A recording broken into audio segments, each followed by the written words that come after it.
তৃতীয় শ্রেণী অধ্যায় ৮। 3 নম্বরে কি বলছে, একটি বই ও 3টি কলমের মূল্য একত্রে 95 টাকা। একটি কলমের মূল্য 20 টাকা হলে একটি বইয়ের মূল্য কত?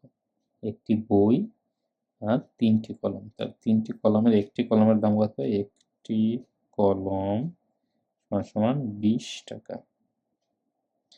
অতএব কয়টা কলম কিনছে? 3টা কলম। 3টা কলম সমান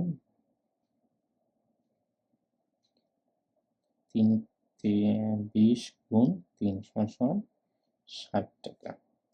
অর্থাৎ একটি কলম আর একটি বই আর 3টি কলম যদি 95 টাকা হয়, তাহলে 3টা কলমের দাম কত? 3টি কলমের দাম 60 টাকা, তাহলে 35 টাকা। অতএব বইয়ের দাম 35 টাকা।